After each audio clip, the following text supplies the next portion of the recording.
Good morning, traders. Welcome to today's market review. This is Fred Razak at CMTrading. Today is June 28th, 2017, and today is Wednesday morning. So looking at the economic events of the day, we're going to start out at 3:30 South African time. Simultaneously, we've got three events happening all at the same time. Not one more important than the other, but they're all central banks presidents that will be speaking. So we're starting out with Canadian dollar. Governor Poloz will be speaking. Euro, ECB President Draghi will be speaking, and for the Japanese yen, Bank of Japan Governor Kuroda will be speaking. So that should have some impacts on the markets. We'll look at that in a moment. And then at 4:30 South African time, we have weekly crude oil inventory numbers coming out. So let's see what's happening since yesterday. So we had a massive rally yesterday in the Euro USD over 180 pips, breaking several barriers, okay, on the upside. And you know, if you were lucky enough to catch this, good for you. And this is one of the reasons we subscribe to putting stop losses, because such things do happen and you need to be aware of it. So this was a major event for the Euro USD. We're trading now at 113.63. Yesterday we were trading at 111.62, and that's almost that's about a 200 pip rally right there. Now, you know, on the upside, we haven't been here in about a year, okay? We hit here last year about 2016-ish in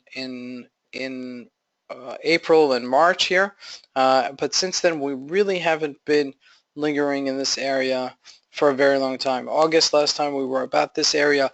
There is a little bit of a resistance here, okay, but once we get into these levels, it's a little bit harder to see because you know, it's ultimately coming to a point where we're just trading based on momentum right now, and it's very hard to recognize when you have that type of momentum that where's a potential resistance level. So, you know, you really have to go to a weekly chart here to see where we're holding in terms of some resistance levels. So is there a minor resistance level? Yes. Is there a correctional move here? Yes. But the question is how far we're going to continue going up. So we have definitely a resistance level of 114.36-ish level. I would say a minor resistance level, 113.70-ish level, which we are right now. So keep an eye on this as well if we do decide to fade this move. I don't think it's a fade. I think this is really a correctional move for the euro to finally catch up against the dollar. And we'll look in a second about the Dow Jones really sold off yesterday. And this happened across the board. We're looking now at the GBP USD, also a nice rally. We finally bounced. We're almost making this back, okay? We discussed this a couple of weeks ago after we had the elections out in the UK.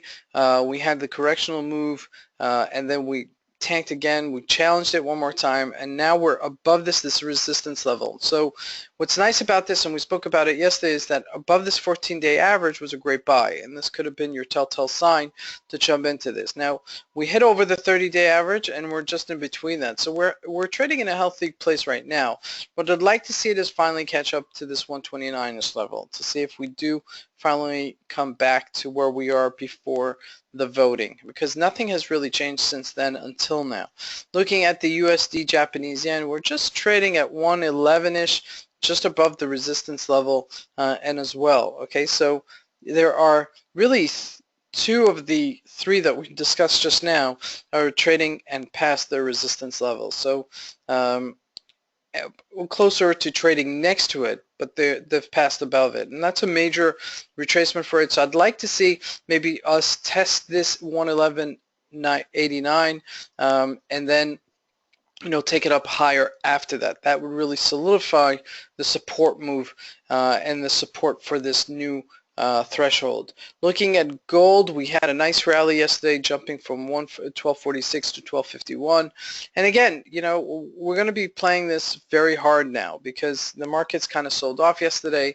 We capitulated at 1241, which was a tremendous retracement from our 1300. You know, from our rally from last month. We pretty much paired almost all the gains that we had last month to this month. So we're just, you know, bouncing finally after a long period of, you know, retracing back to where we were from last month to 1241, and we're finally basing at 1251. I think we're going to be between this range for now until we have some sort of correctional move. Oil took a turn yesterday, finally bouncing back from $43 to $44. Not a major move, but just realize that, news coming out today. So depending on oil inventories, if they're really sitting on a lot of oil, prices may continue to go down. So just keep an eye on that. Sometimes they just rally it in order to take it down further. Looking at the Dow Jones, we had a tremendous sell-off yesterday, okay? It was a decent sell-off, and it's been due, okay? And we discussed yesterday, once we had this 21,366 as a support level, we finally broke it, and we're now trading at 21,283, about 150 points off of our all-time highs. Not to jump into any panic mode right now. I do expect it to challenge this 21,458 once more, but the question is when. So right now we're sitting on a little bit of a minor support level at 21,257, as you can see here. We bounced off of it. We had a challenge breaking it higher, a little bit of a holding it, but nothing really major to say, okay, this is a good support level to pick this up. So, you just have to play the ranges and just look at the stocks. If the stocks are continuing to go up, there's going to be some sort of leading indicator to say that the market will catch up to it. So, those are my thoughts for today. I want to wish you guys a great trading day. Thank you.